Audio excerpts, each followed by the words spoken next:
آقا کریم صلی اللہ علیہ وسلم نے ارشاد فرمایا ان کی مخالفت کے لیے، ان سے الگ ہونے کے لیے اگلی بار سے تم 9 اور 10 کا روزہ رکھو۔ یعنی ماہ محرم میں عاشورے کا اگر ہمیں روزہ رکھنا ہے تو سب سے بہتر طریقہ یہ ہے کہ ہم 9 اور 10 کا رکھیں۔ اگر 9 کو کسی وجہ سے نہیں رکھ سکے، 10 کو رکھا تو 10 اور 11 کا رکھ لیں تاکہ یہودیوں سے الگ ہو جائے۔ تو اللہ تبارک و تعالیٰ نے اس دن انبیاء کرام علیہ السلام پر بے شمار نعمتیں اتارا، اور احادیث میں آیا ہے، حضرت علی رضی اللہ تعالی عنہ فرماتے ہیں کہ نبی پاک صلی اللہ تعالی علیہ وسلم جب کسی کو روزہ رکھنے کا حکم فرماتے تو عاشورے کا دن کا روزہ رکھنے کا حکم فرماتے، رمضان المبارک کے علاوہ۔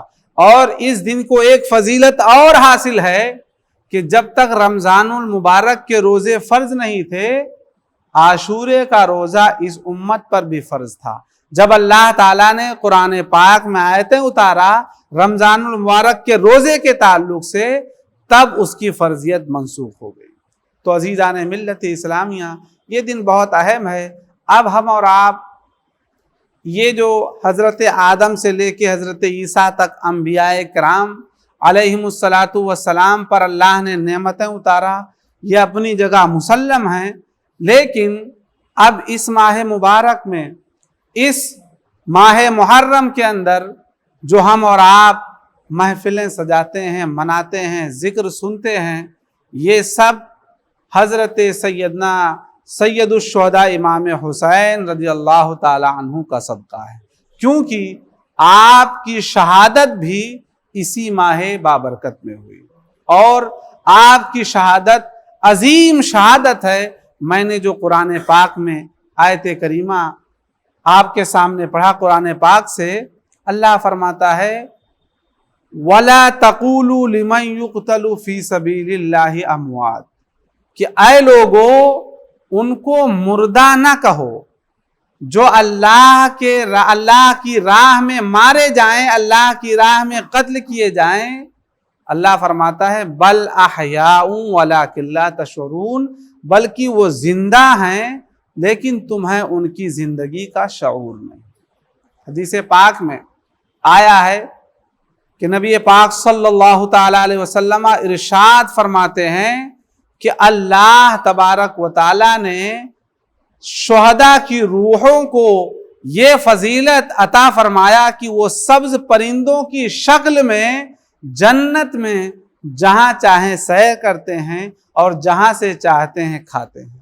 اللہ تبارک و تعالیٰ نے شہداء کو یہ عطا فرمایا، اور شہادت کا مرتبہ ایک عظیم مرتبہ ہے کہ شہید کے لیے کچھ ایسی فضیلتیں اور خصوصیتیں ہیں کہ اور لوگوں کو نہیں۔ جیسے کہ حدیث پاک میں آیا، شہید جب شہید کیا جاتا ہے اس کا خون کا قطرہ زمین پر گرنے سے پہلے اللہ تعالیٰ اس کی مغفرت عطا فرما دیتا ہے، اور دنیا کے اندر ہی جنت میں اس کا ٹھکانہ اسے دکھا دیا جاتا ہے، اس کے تمام گناہ معاف کر دیے جاتے ہیں۔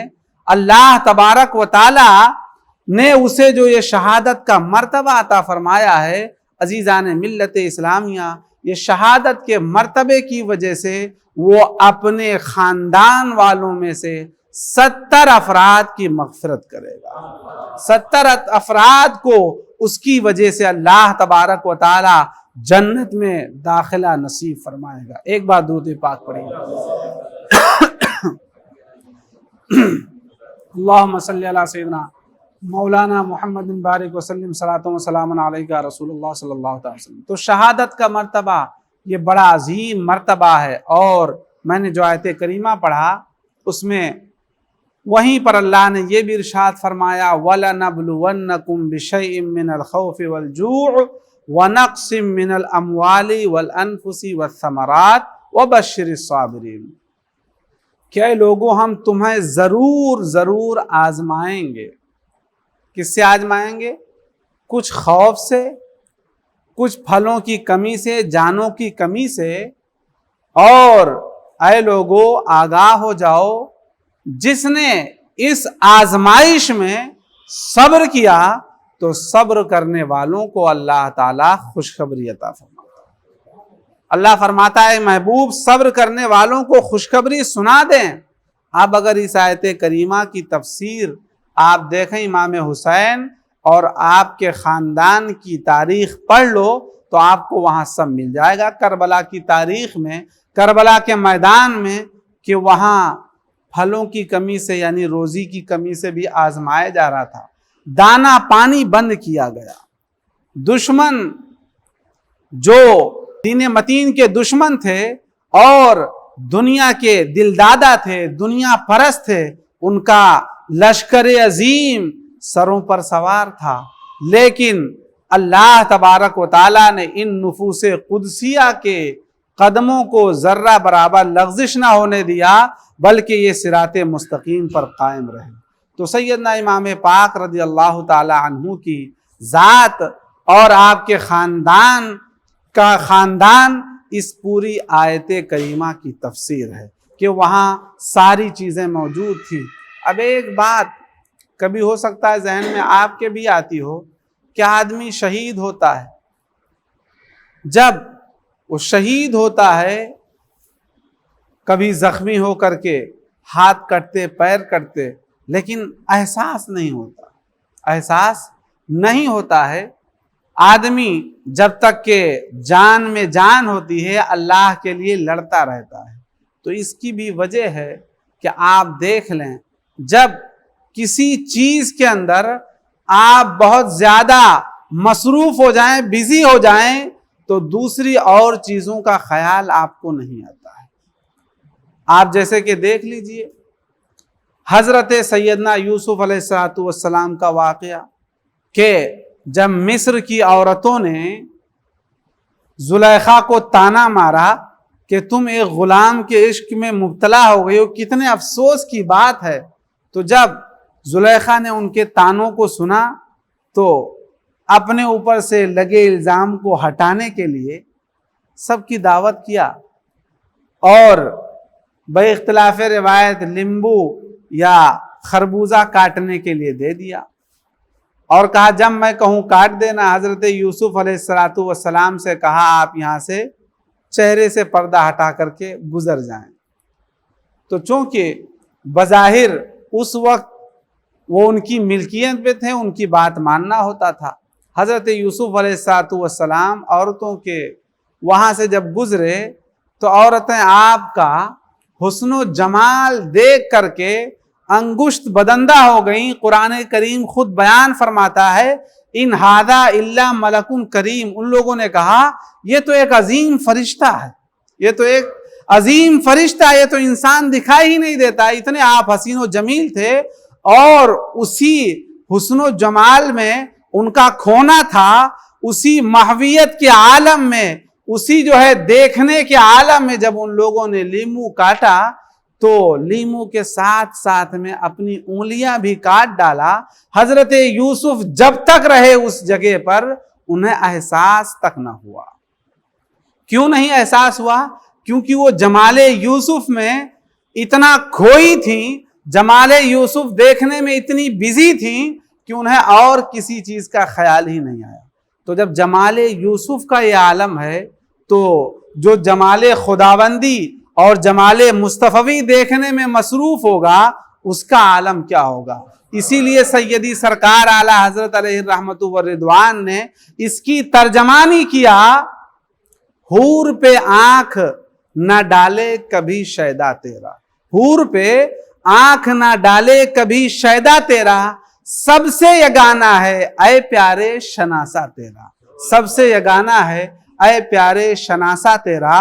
اور کہتے ہیں تیرے قدموں میں جو ہیں غیر کا منہ کیا دیکھیں، تیرے قدموں میں جو ہیں غیر کا منہ کیا دیکھیں، اور کون نظروں پہ چڑھے دیکھ کے تلوا تیرا، کون نظروں پہ چڑھے دیکھ کے تلوا تیرا۔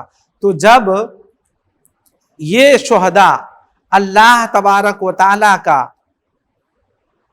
عشق ان کے دلوں میں ہو جاتا ہے، جمال خداوندی دیکھنے میں مصروف ہوتے ہیں، تو یہ سارے درد کو بھول جاتے ہیں، انہیں کسی قسم کا کوئی درد نہیں ہوتا۔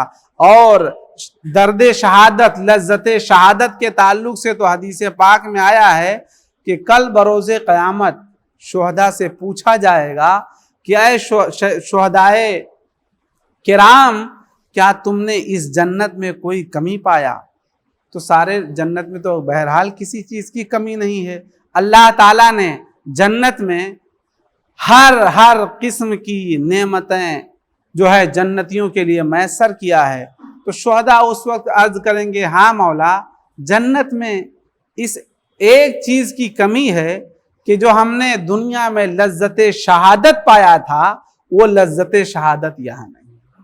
تو عزیزان ملت اسلامیہ، تو شہادت کی لذت وہ لذت ہے جو شہید محسوس کرتا ہے، اور اللہ تبارک و تعالیٰ نے شہیدوں کو جو عظیم مرتبہ عطا فرمایا ہے، اور انہی شہداء کی جماعت کے سردار حضرت سیدنا امام حسین رضی اللہ تعالی عنہ ہیں۔ آپ کو سید الشہداء کہا جاتا ہے۔ آپ جنتی نوجوانوں کے بھی سردار ہیں اور شہیدوں کے بھی سردار ہیں۔ تو اس مہینے میں ہم اور آپ سیدنا امام حسین رضی اللہ تعالی عنہ کی محفلیں مناتے ہیں۔ ساتھ ہی ساتھ میں آپ کو ماہ محرم کی کچھ خرافات کے بارے میں بتا دوں تاکہ آپ اچھی طریقے سے جان لیں۔ بہت سارے لوگ اسلامی مہینے کے اس شروعاتی مہینے کو جو ہے سید الشہداء حضرت سیدنا امام حسین رضی اللہ تعالی عنہ کی شہادت کی وجہ سے غمی کا چاند، محرم کے چاند کو کہتے ہیں، یعنی یہ غم والا چاند ہے، غم کے مہینے کا چاند ہے۔ تو ایسا کچھ نہیں کہ یہ غم کے مہینے کا چاند ہے، ورنہ اس سے بڑی بڑی انبیاء کرام علیہم السلام کو تکلیفیں دی گئیں۔ اب آپ اگر سیرت رسول پاک صلی اللہ علیہ وسلم پڑھیں گے تو آپ کو پتہ چلے گا کہ جب ہمارے آقا خود طائف جو ہے تبلیغ دین کے لیے گئے تو آپ کو وہاں کے اوباش لوگوں نے اور کافروں نے اتنے پتھر مروائے آپ کے اوپر کہ آپ کے جوتوں کے اندر خون بھر گیا، اور جو ہے پیروں میں خون جو ہے پورا جمع ہو چکا تھا۔ تو آپ دیکھیے تو وہ بھی تکلیف کا عالم تھا۔ تو اس طریقے سے ہم جو بندگان خدا ہیں، انبیاء کرام علیہم السلام ہیں، ہمارے آقا علیہ السلام کی ذات ہے، جن کو تکالیف دی گئی، تو ہم ہر مہینے کو یا ہر دن کو غمی کا دن، غمی کا مہینہ اور غمی کا سال تو نہیں کہہ سکتے ہیں۔ تو عزیزان ملت اسلامیہ، یہ سب کوئی چیز نہیں ہے۔ اور ساتھ ہی ساتھ میں شادی بیاہ کے تعلق سے بھی آپ کو بتا دوں کہ بہت سارے لوگ کہتے ہیں کہ محرم میں، سفر میں شادی کرنا چاہیے یا نہیں کرنا چاہیے۔ تو میں آپ کو بتا دوں کہ از روئے شرع محرم کے مہینے میں شادی کرنا ناجائز و حرام نہیں ہے۔ کوئی بھی اس مہینے میں بھی شادی کر سکتا ہے۔ البتہ شادی کرنے کے لیے منع اس لیے لوگ کرتے ہیں کہ چونکہ سیدنا امام حسین رضی اللہ تعالی عنہ کے شہادت کے واقعات جب آدمی نئے سرے سے سنتا ہے تو آدمی پھر وہی ماحول سوچ کر کے غمگین ہو جاتا ہے۔ تو جو عشاقان حسین ہیں، جو اہل بیت کے عشاق ہیں، اگر کوئی اسی دن اسی مہینے میں شادی کرے گا تو ایسے لوگوں کو برا محسوس ہوتا ہے۔ تو اس وجہ سے کہا گیا ہے کہ لوگوں کو الجھن میں ڈالنے سے بہتر ہے کہ پرہیز کریں، ورنہ تو از روئے شرع اس میں کوئی قباحت نہیں ہے۔ شرعی مسئلہ یہی ہے۔ باقی جو ہے جو شہیدان کربلا کے اور شہدائے کرام کے عاشق ہیں، وہ اس مہینے میں محافل منانے میں، ان کی یاد کرنے میں بزی ہوتے ہیں، ان کی یاد منانے میں، تو شادی بیاہ کی طرف ویسے بھی توجہ نہیں ہوتی ہے۔ لیکن جہاں تک شرعی مسئلے کی بات ہے وہ یہ کہ شادی محرم میں بھی آدمی کر سکتا، سفر میں بھی کر سکتا۔ جیسے بہت سارے لوگ سفر کے مہینے کو منحوس مہینہ سمجھتے ہیں، ایسا کچھ نہیں ہے کہ سفر کا مہینہ منحوس مہینہ ہے۔ اللہ تعالیٰ کے نزدیک ہر مہینے کی الگ الگ صفت ہے۔ جیسے کہ میں نے آپ کو شروع میں بتایا کہ اللہ نے کائنات میں سب چیزیں پیدا کیا، سب کے فائدے، سب کی منفعت الگ الگ رکھا۔ چاند پیدا کیا، سورج پیدا کیا۔ آپ چاند کی روشنی کا فائدہ الگ اگر آپ پڑھیں گے تو آپ کو معلوم ہوگا، سورج کی روشنی کا الگ آپ کو فائدہ سمجھ میں آئے گا۔ سورج کی روشنی سے